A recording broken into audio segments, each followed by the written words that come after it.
Hello and नमस्कार साथियों, आप सभी का एक बार फिर से स्वागत है प्राइम एज लर्निंग के ऑफिशियल यूट्यूब चैनल पे। और यहाँ पे मैं आपको करवा रहा हूँ पॉलिटी की पीवाईक्यू सीरीज़। अभी तक पॉलिटी पीवाईक्यू सीरीज़ के काफ़ी सारे आपके सेशंस हो चुके हैं और आई होप ये सेशंस आपको बिल्कुल फ़ायदा दे रहे होंगे। आज हम लोग करने वाले हैं पार्ट टू। पार्ट टू किसका? आर्टिकल 22 का। आर्टिकल 22 अनुच्छेद 22 के बारे में बेसिक चीज़ें हम लोगों ने लास्ट क्लास में जान ली थी और आई होप आपको बिल्कुल अच्छे से समझ में आया होगा। अब जो क्वेश्चंस आने वाले हैं वो थोड़े से हाई लेवल के होंगे, क्योंकि हम लोगों ने परीक्षाओं के ट्रेंड को, एग्जाम के ट्रेंड को जब एनालाइज किया तो हमें पता पड़ रहा है कि राजस्थान एग्जाम्स और बाकी सारे बाहर वाले भी जो एग्जाम्स हैं वहाँ पे आपको ये जो क्वेश्चंस हैं अब थोड़े से हायर लेवल पे दिख रहे हैं। आई होप आप लोग इन क्वेश्चंस को सॉल्व करने के बाद में जब एग्जाम में बैठें तो आपको बिल्कुल हूबहू या तो वो क्वेश्चन दिख जाएं या फिर उसी तरीके के, उसी टेक्निक पे बने क्वेश्चंस आपको दिख जाएं। तो चलिए शुरू करते हैं आज के पहले क्वेश्चन से। ये क्वेश्चन कह रहा है match the following preventive detention act with their enactment year. निम्नलिखित निवारक निरोध अधिनियमों को उनके अधिनियमों वर्षों के हिसाब से सुमेलित करें। पहले 4 एक्ट आपको दिए हैं, preventive detention act, MISA, Rasuka मतलब NSA national security act and POTA. और नीचे क्या कहते हैं कोड्स में आपको ए में 1980 दिया हुआ है, बी में 2002, सी में 1950 और डी में 1971। इनको सुमेलित करना है, मतलब कुल मिला के आपको पता लगाना है कौन सा एक्ट कौन से साल में आया था। तो देखिए सबसे पहले प्रिवेंटिव डिटेंशन एक्ट कब आया था? ये आया था 1950 में। कब आया था? 1950। 1950 मैंने यहाँ पे लिख दिया। 1950 कहाँ पे दिया हुआ है? सी में दिया हुआ है। कहाँ पे दिया हुआ है? सी में दिया हुआ है। मीसा एक्ट कब आया था? मीसा एक्ट मैंने आपको बताया था 1970 में आया था। कब आया था? 1971 में। ठीक है, तो ये कहाँ दिया हुआ है? डी में। कहाँ दिया हुआ है? डी में। चलिए उसके बाद में रासुका कब आया? रासुका का मतलब राष्ट्रीय सुरक्षा कानून। ये आया 1980 के अंदर। कब आया? 1980 में, जो कि दिया है आपके ए में। और लास्ट में पोटा आया है आपके 2002 में। कब? 2002 में, जो कि दिया हुआ है यहाँ पे बी में। ठीक है, तो 1C 2D 3A 4B कहाँ दिया हुआ है? ए में दिया हुआ है। ये हो गए आपके आंसर। अब चारों को याद भी कर लीजिए। इस टाइम आपको चारों को याद भी कर लेना है। अगले क्वेश्चन पे आते हैं, क्वेश्चन नंबर 22। क्वेश्चन नंबर 22 आपसे क्या पूछ रहा है? Consider the following statement regarding the rights of an arrested person under article 22 clause 1 and 22 clause 2। अनुच्छेद 22 खंड 1 और 22 खंड 2 के तहत गिरफ्तार व्यक्ति के अधिकारों के संबंध में निम्नलिखित कथनों पर विचार करें। 3 कथन आपके सामने दिए हुए हैं। 3 कथन आपके सामने दिए हैं। पहला कथन क्या कह रहा है? Right to be informed of the grounds of arrest. क्या 22 क्लॉज 1 और 22 क्लॉज 2 में ये ग्राउंड दिया हुआ है? बिल्कुल दिया हुआ है, ये वाला दिया हुआ है कि किसी को भी गिरफ्तारी के समय गिरफ्तारी के आधारों के बारे में सूचित होने का अधिकार है कि मुझे क्यों अरेस्ट किया जा रहा है, ये पुलिस वाले आपको जरूर बताएंगे। ठीक है, तो पहला वाला तो सही, यहां पे मैंने लगा दिया tick. Right to free legal aid by the state, राज्य द्वारा मुफ्त कानूनी सहायता का अधिकार। देखिए मुफ्त कानूनी सहायता जो है ये कहां पे दिया हुआ है? आर्टिकल 39A में। ठीक है, 39A में दिया हुआ है, जो कि किस में आता है? डीपीएसपी में आता है। किस पे आता है? डीपीएसपी में आता है, नीति निर्देशक तत्वों में आता है। ठीक है, तो ये 21 22 के अंदर तो नहीं दिया हुआ है। हमसे 22 क्लॉज 1 22 क्लॉज 2 में पूछा है, तो ये तो हो गया गलत। तीसरा, right to be produced before a magistrate within 24 hours, 24 घंटों के भीतर मजिस्ट्रेट के समक्ष पेश होने का अधिकार। बिल्कुल सही, ये आपको यहाँ पे तीसरा वाला सही मिल रहा है। तो पहला और तीसरा सही है, दूसरा वाला गलत है। क्या होगा हमारा आंसर? सी, केवल 1 और 3। आसान है, कोई दिक्कत नहीं है। चलिए अभी ये चीज हम लोगों ने पहले पढ़ी थी, बस क्वेश्चन का जो बनाने का तरीका है वो थोड़ा सा डिफरेंट हो गया है। 23 पे देखिए, विच of the following statement is not correct? Is not correct regarding the advisory board. किसके बारे में पूछ रहा है? Advisory board. याद करिए लास्ट क्लास से क्या कहा था हमने, 3 महीने बाद, 3 महीने एक बार जेल में रख लिया, 3 महीने का डिटेंशन हो गया, किसके अंदर? प्रिवेंटिव डिटेंशन के किसी एक्ट के अंदर। किसके अंदर? प्रिवेंटिव डिटेंशन के किसी एक्ट के अंदर। 3 महीने का अगर डिटेंशन हो गया, 3 महीने आपको अगर जेल में डाल दिया, तो उसके बाद में बैठती है एक एडवाइजरी बोर्ड। क्या बैठता है? Advisory board. एडवाइजरी बोर्ड को हिंदी में क्या कहेंगे? सलाहकार बोर्ड। क्या कहेंगे? सलाहकार बोर्ड। ये बोर्ड बताएगा क्या 3 महीने से ज्यादा भी आपको जेल में रखना चाहिए, क्या 3 महीने से ज्यादा आपको जेल में रखना चाहिए, ये चीज यहां पे सलाहकार बोर्ड बताएगा। ठीक है, चलिए कौन सा कथन इस सलाहकार बोर्ड के लिए सही नहीं है? नॉट पूछा है हमसे, क्या पूछा है? नॉट पूछा है, नहीं पूछा है। 4 ऑप्शन आपके सामने। It is mandatory if detention exceed 3 month. क्या सलाहकार बोर्ड बिठाना जरूरी है, मैंडेटरी है, अनिवार्य है अगर 3 महीने से ज्यादा का डिटेंशन हो गया? हाँ जी, बिल्कुल अनिवार्य है, ये बिल्कुल अनिवार्य है। इसको मैंडेटरी माना गया है कि अगर 3 महीने जेल में रख लिया प्रिवेंटिव डिटेंशन में, तो आपको 3 महीने बाद बोर्ड बिठा के ही आप एक्सटेंशन ले सकते हैं। It reviews the sufficiency of the cause of detention. यह हिरासत के कारण की पर्याप्तता की समीक्षा करता है। बिल्कुल करता है, दूसरा वाला भी सही। इसकी राय सरकार पर बाध्यकारी है। क्या ये इसका ओपिनियन है? It's opinion is binding on the government. बिल्कुल हाँ, इसका जो ओपिनियन है ये बाइंडिंग है। हमें गलत ढूंढना था, 3 सही हो गया तो चौथा वैसे ही गलत हो जाना है, फिर भी पढ़ेंगे। द डिटेनी, जिसको पकड़ा गया है, has a mandatory right to be represented by a lawyer. क्या लॉयर के द्वारा रिप्रेजेंट होने का राइट है? क्या वकील द्वारा प्रतिनिधित्व का राइट है? नहीं, पर्सनली कर सकता है, वकील के द्वारा प्रतिनिधित्व का अधिकार नहीं है। ठीक है, तो हमारा सही आंसर हो जाएगा डी, क्योंकि हमें नॉट करेक्ट ढूंढना था तो हम लोगों ने नॉट करेक्ट ढूंढ लिया, डी में इसका आंसर है। आसान है, कोई दिक्कत नहीं। अब अगले क्वेश्चन पे आ जाइए। क्वेश्चन नंबर 24 आपसे क्या पूछ रहा है?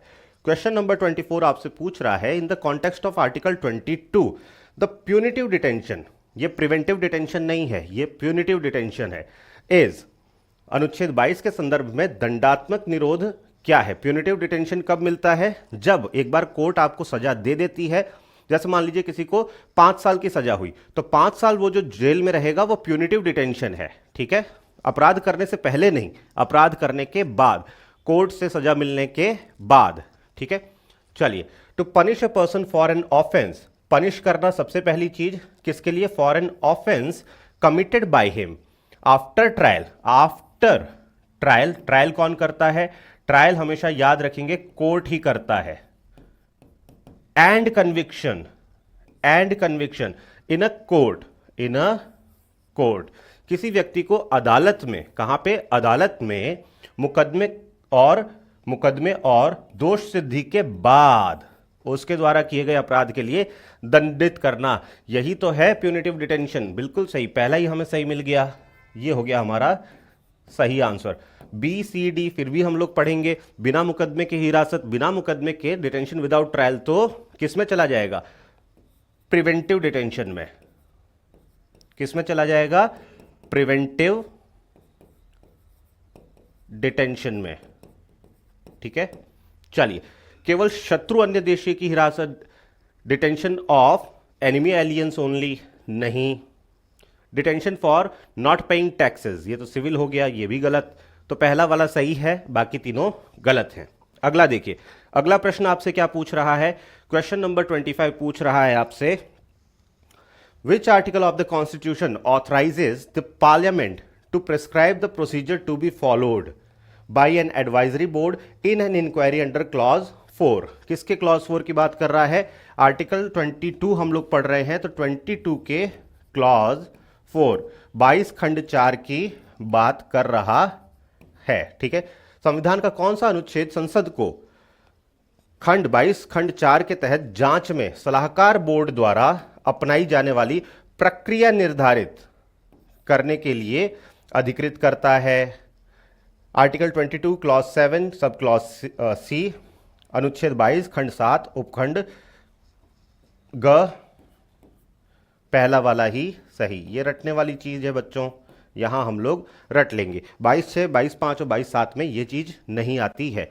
मैंने आपको बताया था कितने दिन अंदर रखना है बिना एडवाइजरी बोर्ड से पूछे, क्या प्रक्रिया रहेगी, ये सारी चीजें कौन, केंद्र सरकार, किसके थ्रू, पार्लियामेंट के थ्रू। ठीक है, चलिए अगले प्रश्न पे आते हैं। प्रश्न क्रमांक 26। प्रश्न 26 आपसे क्या पूछ रहा है? Arrange the following events chronologically, निम्नलिखित घटनाओं को कालानुक्रमिक रूप से व्यवस्थित करें। यहां पे 4 आपके पास में इवेंट्स दिए हुए हैं। सबसे पहले कौन सा हुआ, उसके बाद कौन सा हुआ, ऐसे करना है। पोटा हम लोगों ने देखा था, पोटा मीसा का निरसन मतलब रिपील करना, आना नहीं रिपील करना, तो ये 1978 में रिपील हो गया था। रासुका और passing of 44th constitutional amendment act मतलब 44वें संविधान संशोधन का पारित होना, ये भी 1978 में आ गया था। ठीक है, ये 2 चीजें जो हैं ये 1978 में आई थी। यहीं पे थोड़ा सा कंफ्यूजन है, बाकी तो हम लोगों ने देख लिया था। रासुका पहले 1980 में आया था और उसके बाद में 2002 में पोटा आया था। ठीक है, तो ये पहले आएगा, ये बाद में आएगा। ठीक है, तो ये 3rd और ये 4th हो जाएगा। पहले दूसरे में ही लड़ाई है, तो पहले अमेंडमेंट आया था, पहले क्या आया था, अमेंडमेंट आया था, और फिर उसके बाद में मीसा को इसी अमेंडमेंट के हवाले से रिपील कर दिया गया था।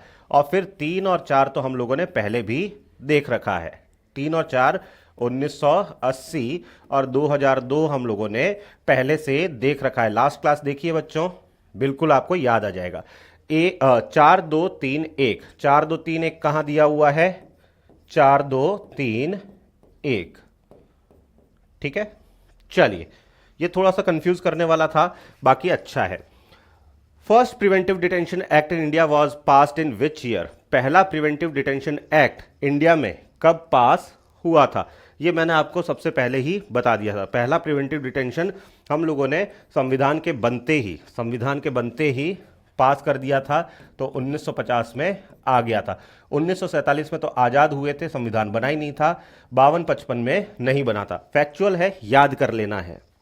चलिए अगला क्वेश्चन आपके सामने है। अगला क्वेश्चन क्या पूछ रहा है, अगला क्वेश्चन पूछ रहा है under article 22 clause 6 the authority is not required to disclose facts which it considers to be against. अनुच्छेद 22 खंड 6 के तहत प्राधिकरण को उन तथ्यों का खुलासा करने की आवश्यकता नहीं है जिन्हें वह किसके खिलाफ मानता है, किसके खिलाफ यहां पूछा गया है। ऐसी कौन सी चीज है जिसके खिलाफ हो तो आप जो है कारण ना भी बताएं तो भी अरेस्ट कर सकते हैं। The public interest, public interest में अगर कोई चीज है तो आप कारण को भी छुपा सकते हैं प्रिवेंटिव डिटेंशन के दौरान। किसके दौरान, प्रिवेंटिव डिटेंशन के दौरान। ठीक है, प्रिवेंटिव डिटेंशन के दौरान। ठीक है, चलिए आसान है, कोई दिक्कत नहीं यहां पे। चलिए अगला क्वेश्चन 29 आपसे क्या पूछ रहा है, यहां पे आपको कहा गया है कि consider the following regarding detention, हिरासत के संबंध में निम्नलिखित पर विचार करें। अब 3 आपके पास में दे दिए गए हैं स्टेटमेंट्स। इससे पूछा गया है article 22 clause 1 and 2, 22 clause 1 and 2 apply to which of the above, इन तीनों में से किस पे 22(1) और 22(2) लगता है। अनुच्छेद 22(1) और 22(2) उपरोक्त में से किस पर लागू होते हैं। पहला क्या कह रहा है, पहला कह रहा है किस किस पर लागू होता है भाई, यह हमसे पूछा जा रहा है। Arrest under a warrant issued by a court. Warrant का मतलब क्या है, वारंट का मतलब है कि आपको अनुमति दे दी गई है। वारंट एक तरह की क्या होती है, अनुमति होती है कि आप जाके सामने वाले व्यक्ति को अरेस्ट कर सकते हो, पुलिस जाके पकड़ सकती है। Arrest under a warrant issued by a court, और वारंट कौन इशू करता है, कोर्ट इशू करती है, अदालत द्वारा जारी वारंट के तहत गिरफ्तारी।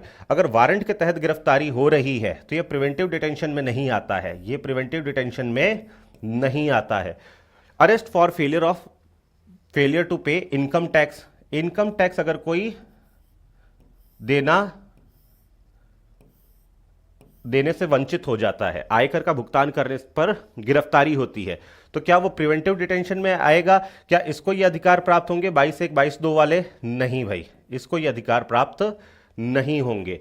डिपोर्टेशन ऑफ एन एलियन, विदेशियों का निर्वासन, ये भी नहीं होगा। किस किस पर लागू होंगे? इन तीनों में तो लागू नहीं होंगे, इन तीनों पर लागू नहीं होंगे। तो इसलिए डी हो गया आपका आंसर। ठीक है, पहले वाला थोड़ा सा कंफ्यूजिंग है, यहां पे वारंट के साथ में है, अनुमति के साथ में। अगर बिना वारंट के पकड़ा जाए, वारंट के बिना पकड़ा जाए, अब देखिए होता क्या है कि मान लीजिए कि एक्स को सीधे अरेस्ट कर लिया। क्या कर लिया? अरेस्ट कर लिया। कोर्ट को इसके बारे में जानकारी नहीं होती है। जब सीधे ही अरेस्ट कर लिया तो कोर्ट के पास में जानकारी नहीं होती है। यहां मैं लिख देता हूं without warrant, arrest without warrant, मतलब कोर्ट को अरेस्ट के टाइम पे कोई जानकारी नहीं है, हैज नो नॉलेज। इसीलिए तो कोर्ट की नॉलेज में डालने के लिए तो 24 घंटे के अंदर मजिस्ट्रेट के सामने पेश किया जाता है। पर अगर वारंट के साथ में अरेस्ट कर लिया जाए, इफ अरेस्टेड विद वारंट, तो ऐसे केस में क्या होगा? ये वारंट कौन इशू कर रहा है? ये तो वारंट खुद ही कोर्ट ही इशू कर रहा है। अगर कोर्ट इशू कर रहा है तो कोर्ट के पास में तो जानकारी है, कोर्ट के पास में जानकारी है, तभी तो कोर्ट वारंट इशू कर रहा है। तो फिर आपको 22 खंड 1 और 22 खंड 2 का फायदा नहीं मिलता है। ठीक है, दोनों के बीच में फर्क हम लोगों ने देख लिया। अगले क्वेश्चन पे आ जाइए, प्रश्न क्रमांक 30। प्रश्न क्रमांक 30 आपसे क्या पूछ रहा है? यह पूछ रहा है which of the following is correct regarding the legislative power for preventive detention. ठीक है, निवारक निरोध के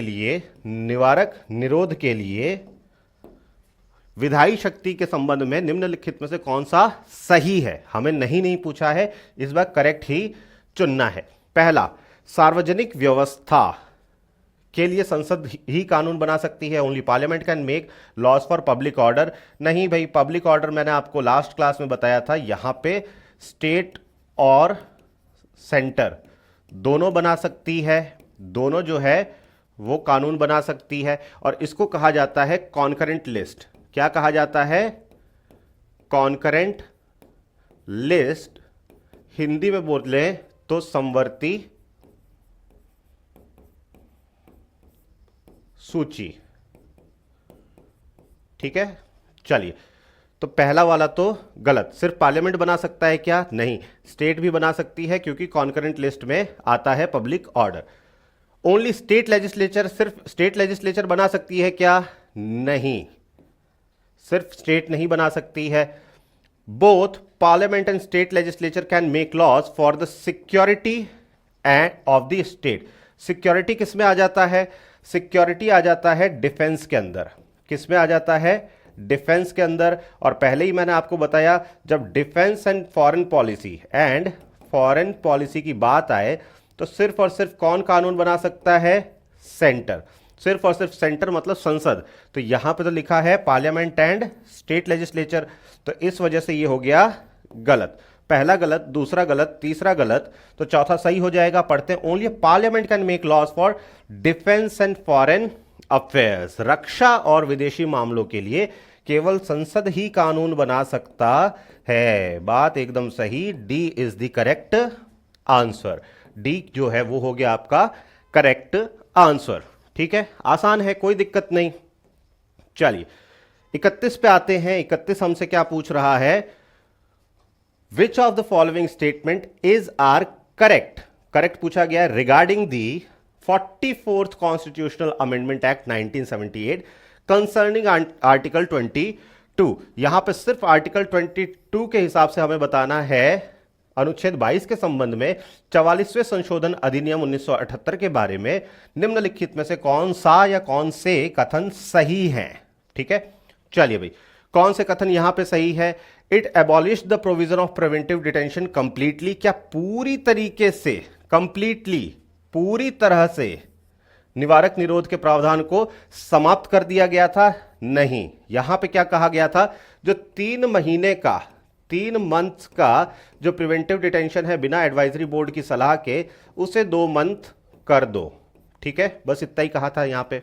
चलिए, it reduce the maximum detention period without advisory board opinion from 3 to 2 months, बिल्कुल, ये तो कहा गया था। तीसरा, the provision reducing the period has come into force effectively, क्या अवधि कम करने वाला प्रावधान प्रभावी रूप से लागू हो गया था? लागू हुआ था क्या? नहीं हुआ, आज तक नहीं हुआ, आज तक 3 महीने हैं। ठीक है, तो दूसरा ही सही है, तो बी हमारा हो जाएगा सही आंसर। समझ में आया? आसान है। चलिए अगले प्रश्न पे बढ़ते हैं। अगला question, the next question says assertion reason वाला क्वेश्चन है, अभिकथन और कारण वाला। असर्शन कह रहा है preventive detention is a necessary evil in the Indian constitution. अभिकथन ए, निवारक निरोध भारतीय संविधान में एक आवश्यक बुराई है। क्या यह बात सही है?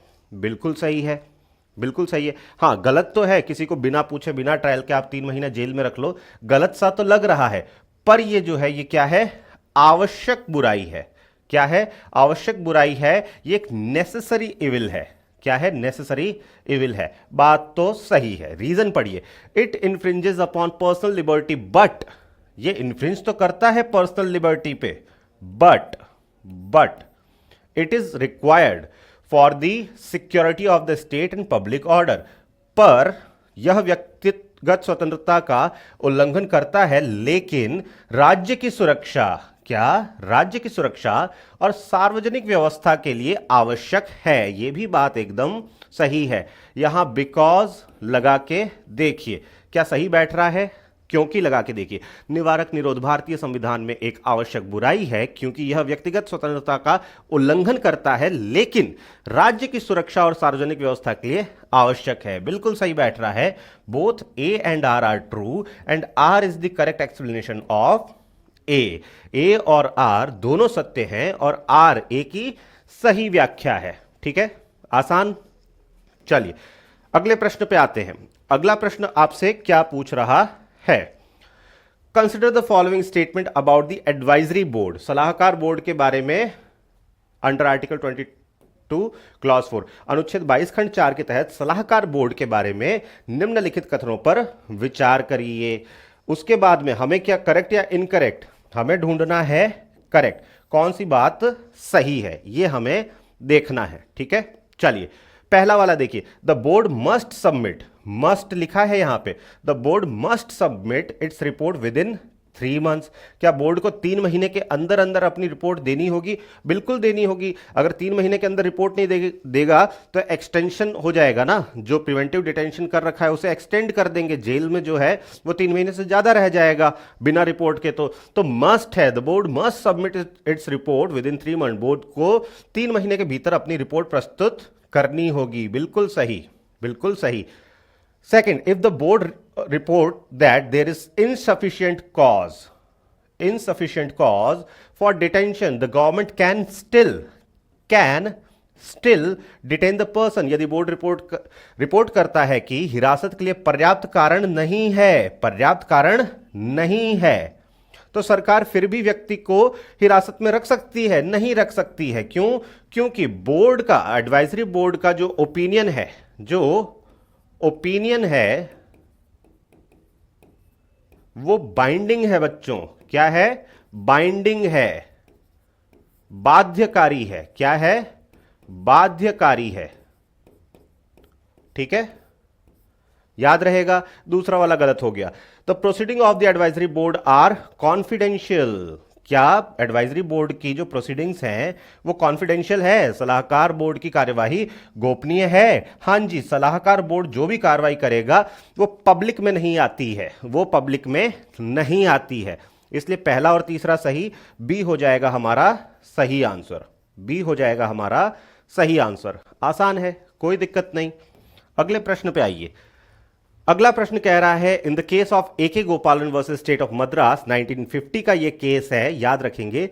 The Supreme Court held that A K. Gopalan बनाम मद्रास राज्य 1950 के मामले में सर्वोच्च न्यायालय ने माना कि क्या क्या माना। ए बी सी डी 4 दिए। Article 22 is a complete code and is not subject to article 21। अनुच्छेद 22 एक पूर्ण संहिता है और अनुच्छेद 21 के अधीन नहीं है। ये ए.के. गोपालन केस में तो कहा गया था, पर आज के टाइम में मान्य नहीं है। मनेका गांधी केस सब्सिक्वेंटली बाद में आया था। मनेका गांधी केस ने इसी बात को ओवर रूल कर दिया था। ठीक है, चलिए दूसरा, article 22 and 21 are mutually exclusive. अनुच्छेद 22 और अनुच्छेद 21 परस्पर अनन्य है। C, preventive detention laws are subject to judicial review under article 19। निवारक निरोध कानून अनुच्छेद 19 के तहत न्यायिक समीक्षा के अधीन है। बोथ ए एंड बी, दोनों जो ए और बी लिखा गया है ये दोनों सही है।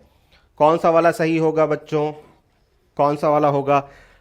चलिए, ए वाला तो हम लोगों ने देख लिया, सही है। दूसरा, article 22 and 21 are mutually exclusive, दोनों क्या है, साथ ही साथ परस्पर अनन्य है। बिल्कुल बात सही है। हालांकि दोनों परस्पर अनन्य हैं, पर आर्टिकल 22 भी अपने आप में एक पूर्ण संहिता है। ये ए.के. गोपालन में कहा गया था। ए भी सही, बी भी सही, तो both A and B are correct. तो ये हो जाएगा हमारा आंसर। आसान है, कोई दिक्कत नहीं। अगले प्रश्न पे आते हैं। अगला प्रश्न आपसे क्या पूछ रहा है? 35, विच ऑफ द फॉलोइंग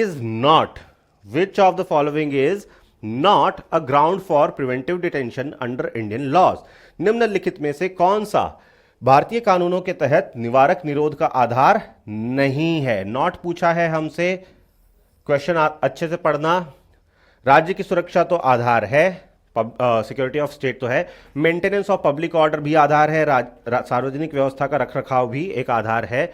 न्यायालय की अवमानना, कंटेप्ट ऑफ कोर्ट जो है वो प्रिवेंटिव डिटेंशन के लिए, तो निवारक निरोध के लिए तो कोई ग्राउंड नहीं है। समुदाय के लिए आवश्यक आपूर्ति का रखरखाव, maintenance of supplies essential to commodity, ये भी एक आधार है, ये भी एक ग्राउंड है। सी जो है वो ग्राउंड नहीं है। कंटेम्प्ट ऑफ कोर्ट के बेसिस पे किसी को प्रिवेंटिव डिटेंशन में नहीं डाला जा सकता है। ठीक है, सजा हो सकती है, प्रिवेंटिव डिटेंशन में नहीं डाला जा सकता है। ठीक है, चलिए अगला देखिए। क्वेश्चन नंबर 36 क्या पूछ रहा है आपसे? Consider the following statement regarding rights during preventive detention. निवारक निरोध के दौरान अधिकारों के संबंध में निम्नलिखित कथनों पर विचार करें। The detaining authority must communicate the ground of detention to the detainee. निरोधक प्राधिकारी को बंदी को निरोध के आधारों के बारे में सूचित किया करना होगा। हां जी, सूचित तो करना पड़ेगा, काम तो नहीं चलेगा बिना सूचित किए।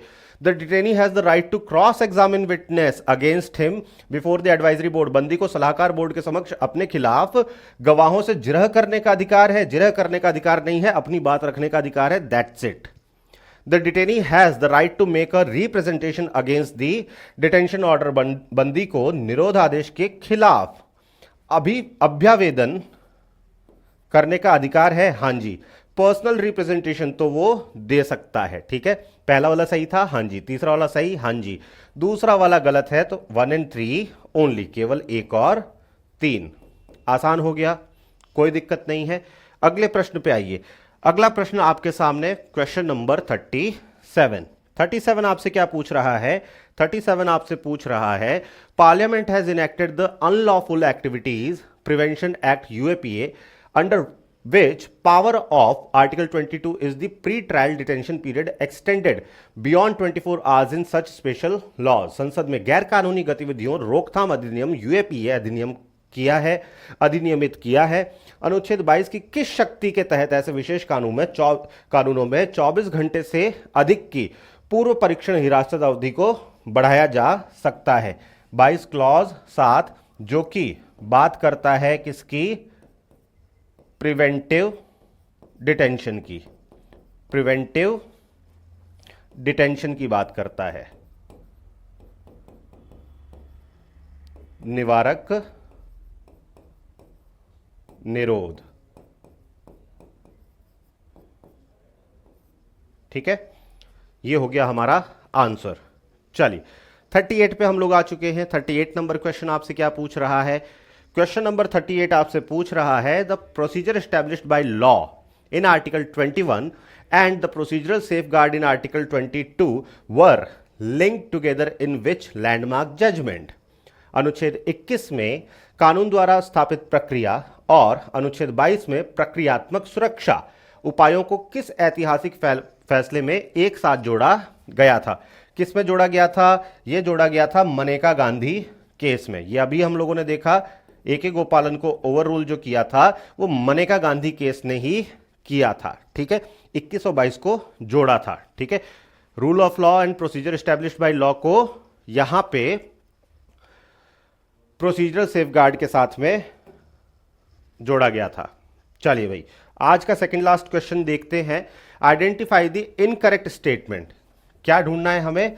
Incorrect statement regarding the powers of the parliament and state legislature under article 22 clause 7। अनुच्छेद 22 खंड 7 के तहत संसद और राज्य विधानमंडल की शक्तियों के संबंध में गलत कथन की पहचान कीजिए। गलत कथन की पहचान करना है। Parliament can prescribe the maximum period of detention. संसद हिरासत की अधिकतम अवधि निर्धारित करता है, बिल्कुल निर्धारित करता है। State legislature can prescribe the maximum period of the detention. State जो है राज्य विधानसभाएं हिरासत की अधिकतम अवधि निर्धारित नहीं कर सकती हैं। ये गलत हो गया, हमें इनकरेक्ट ढूंढना था, मिल भी गया। फिर भी सी और डी पढ़ेंगे। Parliament can prescribe the procedure for the advisory board. Advisory board के लिए भी, सलाहकार बोर्ड के लिए भी प्रक्रिया निर्धारित कर सकता है संसद, बिल्कुल कर सकता है, बिल्कुल कर सकता है। Parliament determines the class of cases for determination beyond 3 months. संसद 3 महीने से अधिक की हिरासत के लिए मामलों को के वर्ग निर्धारित करता है, बिल्कुल करता है। हमें गलत ढूंढना था, गलत हमने ढूंढ दिया, गलत हमने ढूंढ दिया। B is the correct answer. ठीक है, चलिए आखिरी प्रश्न आपके सामने। If a person is arrested by the police without a warrant, बिना वारंट के, he must be informed of the grounds of arrest. यदि किसी व्यक्ति को पुलिस द्वारा बिना वारंट के गिरफ्तार किया जाता है तो उसे गिरफ्तारी के आधार के बारे में सूचित किया जाना चाहिए। कब? 24 घंटे के गिरफ्तारी से पहले, यथाशीघ्र, 12 घंटे के भीतर, या केवल यदि वह पूछता है तो देखिए, गिरफ्तारी से पहले तो बता नहीं सकते, यथाशीघ्र कितना टाइम नहीं बताया है, but as soon as may be ये वर्ड यहां पे लिखे गए हैं, तो हमारा सही आंसर हो जाएगा यही। आई होप आपको आर्टिकल 22 के क्वेश्चंस बिल्कुल अच्छे से समझ में आए होंगे और धीमे धीमे आपकी पकड़ जो है वो पॉलिटी के ऊपर बहुत अच्छी बनती जा रही होगी। फ्यूचर में आपके पास में राजस्थान जीके के भी, राजस्थान पॉलिटी के भी क्वेश्चंस आपके सामने आएंगे, पीवाईक्यूज आपको सब करवाए जाएंगे। चैनल के साथ में बनना थोड़ा सा जरूरी हो जाता है ऐसे केस में, क्योंकि अगर आप सब्सक्राइब कर लेते हैं और बेल आइकन को दबा देते हैं तो फिर क्या होता है कि जब भी कोई नई वीडियो आती है आपके सामने आ जाएगी। थोड़ी सी निष्ठा अपनी पढ़ाई की तरफ भी दिखाइए। अगर आपको ये सीरीज पसंद आ रही है और आप चाहते हैं कि इसी प्रकार से पॉलिटी पूरी करवा दी जाए तो आप जल्दी से जल्दी सब्सक्राइब कर लीजिए। और अगर आप चाहते हैं कि थोड़ी सी हेल्प हमारे लिए भी हो तो लाइक तो चलो है ही, लाइक शेयर कमेंट ये सारी चीज़ें तो है ही, अपने दोस्तों को भी बताएं। नाम फैलेगा तो सबका भला होगा, है ना। सेवा ही स्वीकार्य है, शेयरिंग इज केयरिंग। ठीक है, एक और चीज़, इस बीच में पढ़ते पढ़ते किसी को कोई डाउट ना आए ऐसा पॉसिबल है नहीं। फिर भी अगर आपके पास में कोई डाउट आता है तो फिर उस डाउट को सॉल्व करने के लिए या तो कमेंट सेक्शन है, नहीं तो इंस्टाग्राम पे भी हमारा एक पेज बना हुआ है प्राइम एज लर्निंग के नाम से। हालांकि उसका लिंक डिस्क्रिप्शन में है, नहीं चाहते डिस्क्रिप्शन में देखना तो फिर आप इंस्टाग्राम पे जाके सर्च कर सकते हैं। और मुझे बताने की बिल्कुल ज़रूरत नहीं है कि इंस्टाग्राम पे कैसे जाते हैं और कैसे किसी को मैसेज करते हैं, है ना। तो आपको ये सब चीज़ें पता होंगी, तो वहाँ पे भी आप चाहते हैं कि पर्सनली मैं थोड़ा सा बात करूँ तो वहाँ पे भी मैसेज कर सकते हैं। फिर मिलते हैं आपसे अगली क्लास में। अपना ख्याल रखिएगा, तब तक के लिए जय हिंद, जय भारत।